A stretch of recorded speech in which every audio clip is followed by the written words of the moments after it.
Hi, everyone, and welcome, welcome, welcome. I am your Woo Woo Queen Gina, and this is All Things Woo Woo Podcast.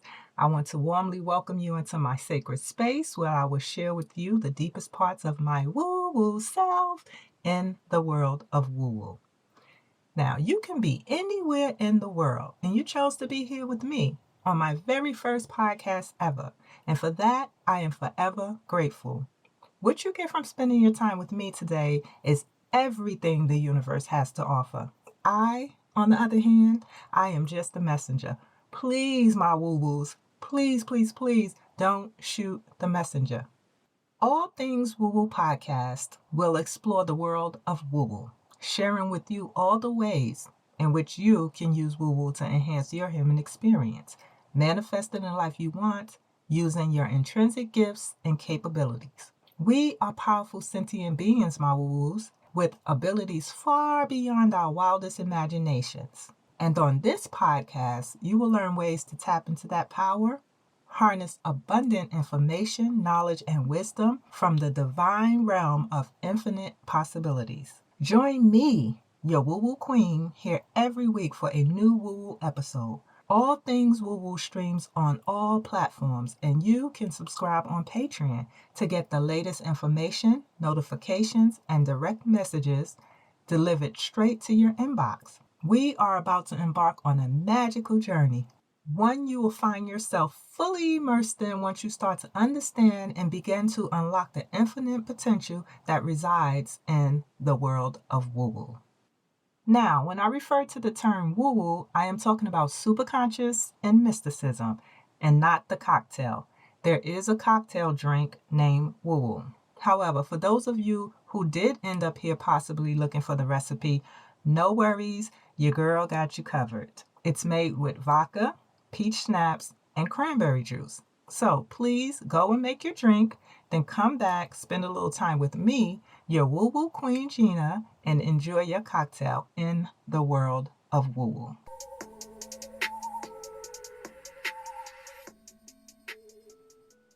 So, for today's episode, we're just going to go ahead and jump right into it.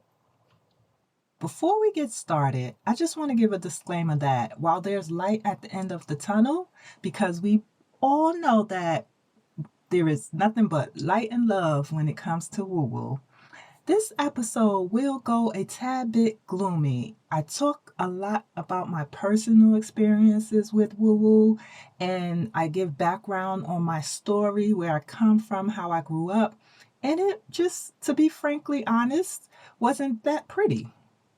Now, I suggest that anyone that may be sensitive to the topics of death, child endangerment, and abuse filter out those talking points from the 7-minute mark to the 15-minute mark. Today's overall subject is the myths that surround woo woo. It's believed by some, maybe by many, that woo woo is this dark underbelly world to the physical reality we live in. This is the biggest misconception of all, and here's why.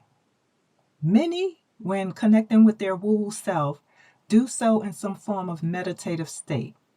And meditation mostly involves closing your eyes and immersing yourself in the realm of blackness, right?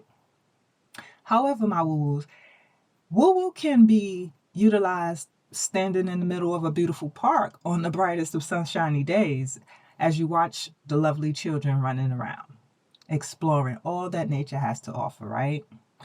This form of woo-woo may be the choice of someone, say, longing to have children, but has encountered some challenges on the road to parenthood.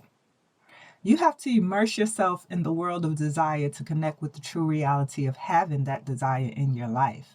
Yes, you can very well sit quietly in your home with your eyes closed, envisioning the same scene and connecting with that same emotion that it brings. The key here is emotion, connecting with that organic, intrinsic part of your inner self to visualize, feel deeply, and offer gratitude that whatever it is you seek, you already have. When critics say that woo-woo is not an exact science or that it doesn't work, they are referring to the inability of woo-woo to provide the same outcome within a certain amount of time each and every time. Scientists love the act of repetition, calculations, and time frames. I guess that's expected as we do live in a three-dimensional world. Woo-woo, on the other hand, is nonlinear though, multidimensional and unpredictable. Woo-woo becomes an exact science when one experiences it on a regular and consistent basis and understands the methodology. Woo-woo does not conform to our wants, demands, or hopes. It responds to true, authentic, internal feelings and emotions. There is absolutely no way around that. As I mentioned in the last episode, woo-woo works in low vibration and high vibration with the same velocity. Another reason why some may feel that woo-woo is this dark underbelly world is because it can be. Just like in the third dimensional world we live in, there is discernment in the world of woo-woo. It works just the same in low vibration as it does in high vibration. One thing, my woo-woos, you will learn about me real quick is that I come with the receipts. I always got an example or a story to tell to drive home the point I'm trying to make. So at this particular juncture, I want to tell a personal story about my walk with woo-woo. Woo-woo for me started from a very early age. My first encounter with woo-woo is at 4 years old. Yeah, I know. Who remembers anything from the age of 4 years old? That would be me, because I am so woo-woo and have been all my life. So when I was 4 years old, my family lived in this abandoned building. Both of my parents were drug addicts, and while I love my parents dearly, they just couldn't provide for and care for their children as parents should. I have 4 other siblings, 3 older and 1 younger. So one day I kept feeling like their absence in the apartment, which is nothing new. It occurred regularly, but on this particular day, I just kept having this feeling that it was going to be bad. Something bad was about to happen. Now, I use elementary terms because this is what I was feeling at the time. I was feeling bad. It was a nagging feeling that just wouldn't let up. That same day, a camera crew from a news station had showed up to do a story on impoverished communities, and they just so happened to choose our apartment. I'm not sure why or who directed them there, but they found themselves on our doorstep. So my parents were not home at the time, and my older brother, who was 9 years old, had let them in. And they began talking with the children or whatever. I was kind of standoffish. And yes, I remember the details, color me crazy, but this memory of mine goes back a long way. So I remember being standoffish and just felt like the whole scene and setup was wrong. We had this neighbor that lived in the building. Many of the neighborhood kids were scared of him because of how he looked.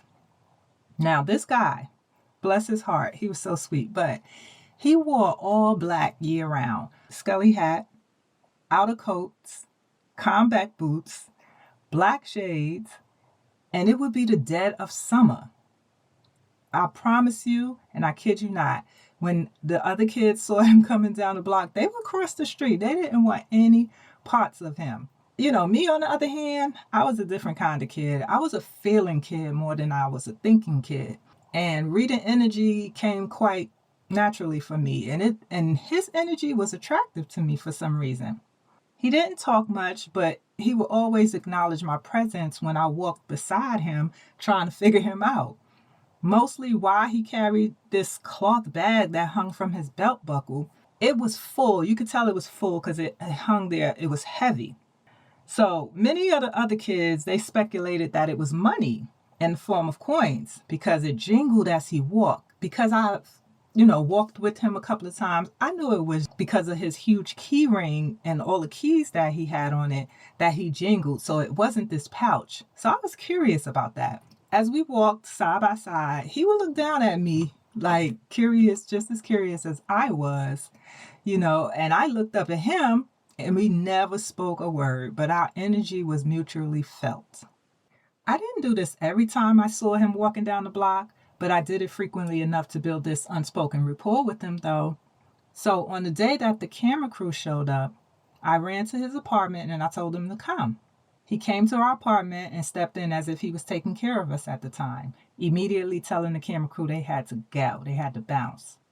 Now, just to put this whole thing into perspective, I grew up in the 80s, so a lot of the things I experienced as a child growing up certainly would not fly in any kind of way in this current culture.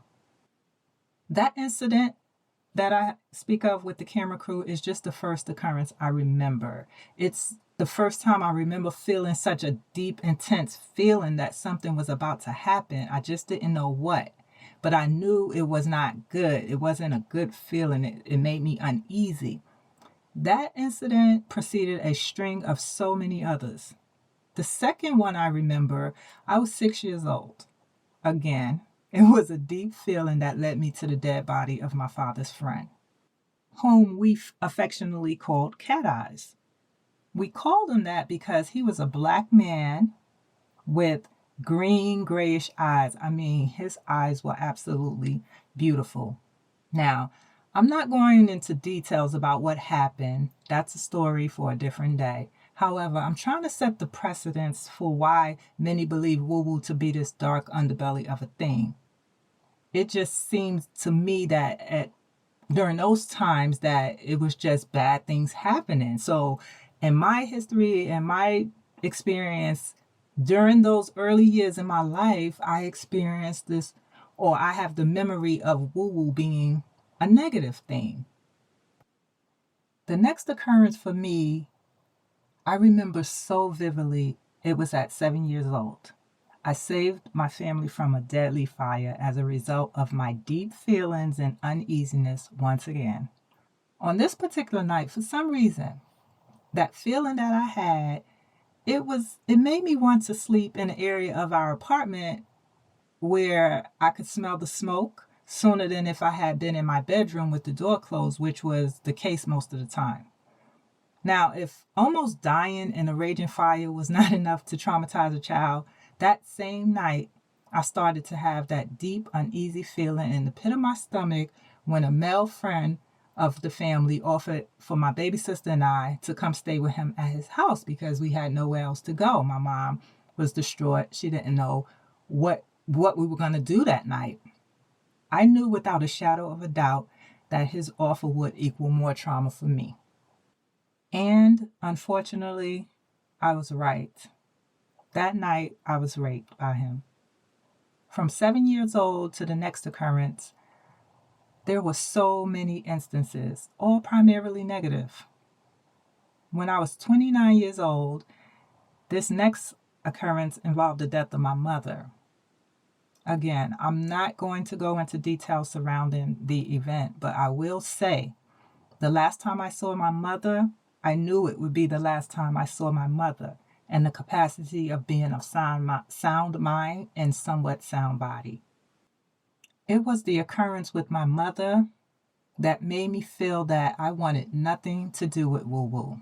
I was 29 years old. I understood what was happening more, but still, it just didn't sit right for me that these so-called gifts and talents were so negative and traumatizing. I spent the next 8 years of my life running a marathon away from woo-woo.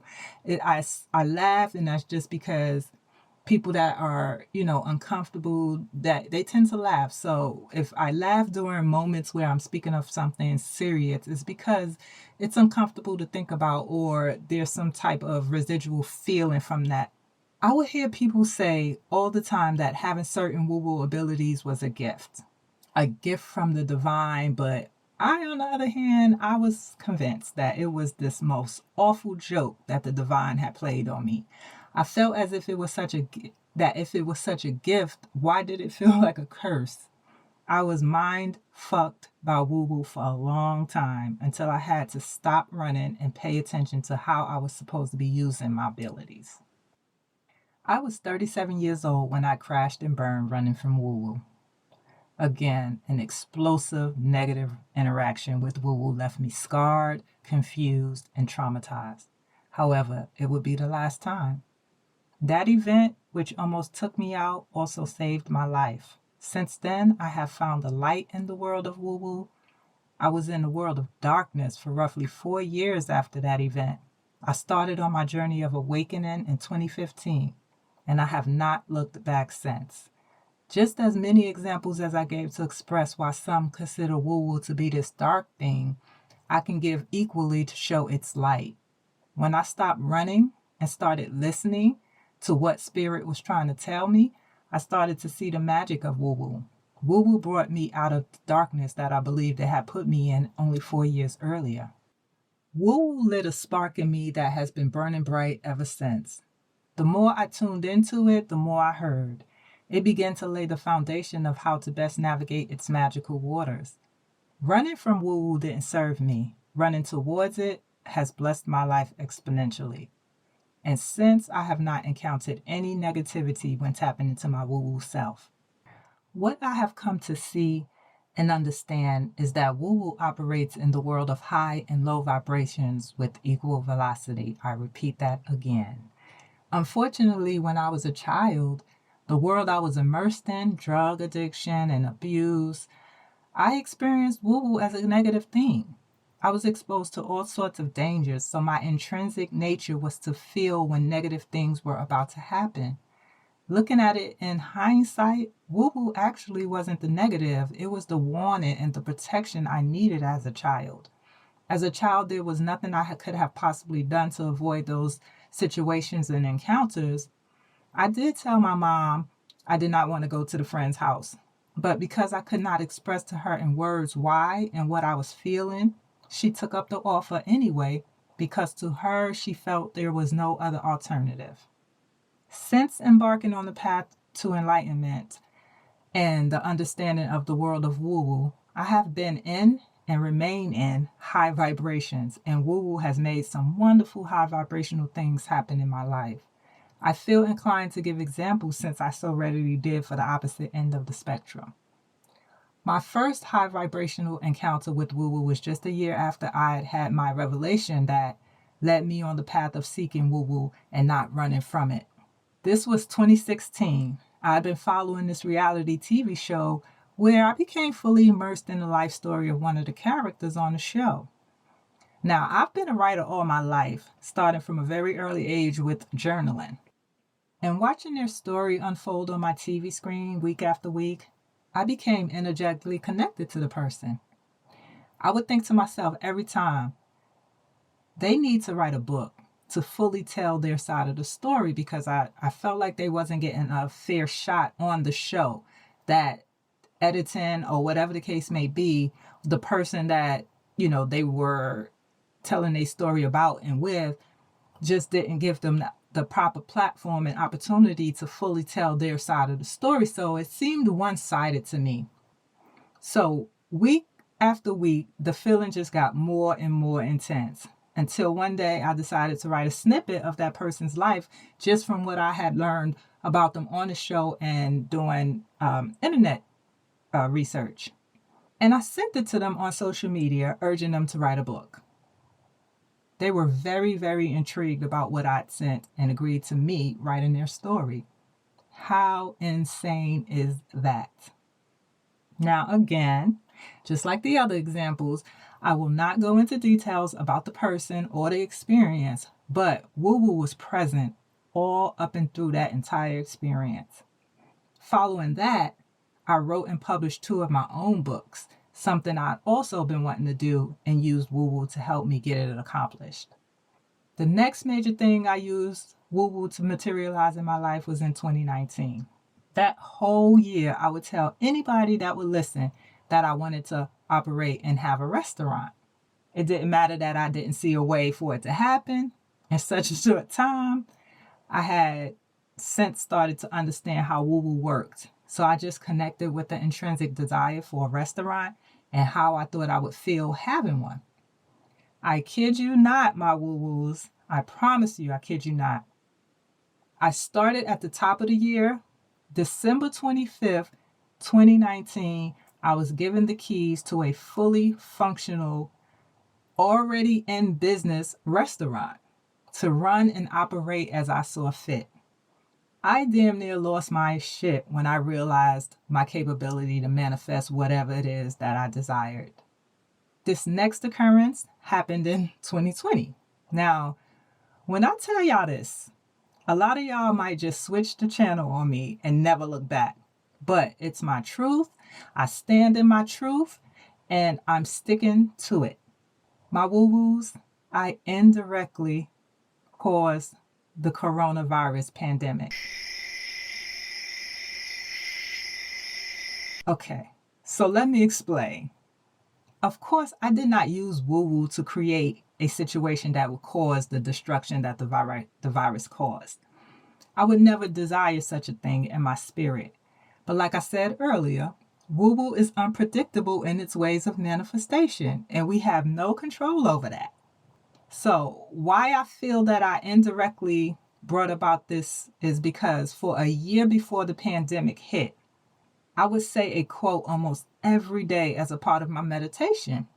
And I would say this exact phrase out loud and feel it so deep in my soul. And this is the quote I would say. I would say, Lord Universe, I need the world to just sit down for a few minutes. There is too much going on in this world, and we all just need to take a beat. Of course, during the time of saying it, I had no idea how it was going to happen. It just seemed impossible for me to stop the world from moving for a little bit. But I knew with all my woo-woo self and my woo-woo belief that it was possible. This is how strongly and deeply I've come to understand woo-woo. That something of that magnitude, not my town, not my state, but the world. Imagine when it connected for me during one of my meditations while in quarantine, that the whole world was sitting their asses down. I promise you, I cannot make this stuff up. Chills shot through my entire body, and I immediately felt bewildered at the notion that all of this could be a result of a personal intrinsic desire that I had just a year prior. Since that moment of awareness, the feeling has never left me. I don't run around telling anyone that, because who in their right mind would blast to the world that, until now, that they are indirectly responsible for the coronavirus pandemic. Some of you may be thinking that the pandemic wasn't a high vibrational time for our society. And to that, I would say, I have to beg to differ. A lot of positive change took shape as a result of the pandemic. So much has changed for the better in such a short amount of time. I was immediately able to see beyond and to the other side of it, despite the negative spin the media tried to put on it. For once, the entire world was communicating effectively, on one accord, and united to come together to rise up against an immediate threat against humanity. It was beautiful to me that for once in my lifetime, I saw us as humans working together, realizing that we are one and that our skin color, cultural differences, or various social statuses did not matter one bit. I mean, for me to have asked for that and to receive it barely a year later, there are just no words that I can use to even describe how I feel now about it, how I still get chills just thinking about it. This is real stuff for me. It may not resonate with you all the same because you didn't chant this exact phrase for a year only to see it happen. I mean, one can say it's a coincidence, but I don't believe in coincidences. And if you knew what I knew, you wouldn't believe in coincidences either. I stopped believing in coincidence back in 2016 and have removed the word from my vocabulary ever since. So my woo-woos, we have reached the end of our journey together today. I know this is a lot to digest, a lot of information to take in. Trust me, I know. With that being said, I think this is the perfect place to end this episode. I went really deep, really fast on y'all today. And that's because I trust that there is some understanding from within our community that what I'm saying is real.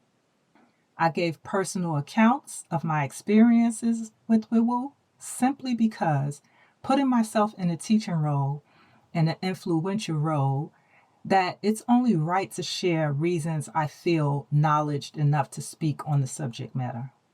Despite my actual training in the art of woo-woo, a lot of my understanding and knowledge comes from my own personal experiences. Such will be the case when you tap into woo-woo. We are all woo-woo whether we know it or not, and whether we accept it or not. So my woo-woos, that is all I have for you today. I bid you a farewell. Oh, and no homework today. The only homework I'm going to extend to you is piggybacking off the last episode. Practice woo-woo. Get into a space of woo-woo. Deep intrinsic feelings about the things that you want to pull into your life, the way you want to see the world. Just practice. Practice makes perfect. I so encourage you to explore your own experiences in the world of woo-woo. And until next time, take care, my woo-woos. Woo-woo!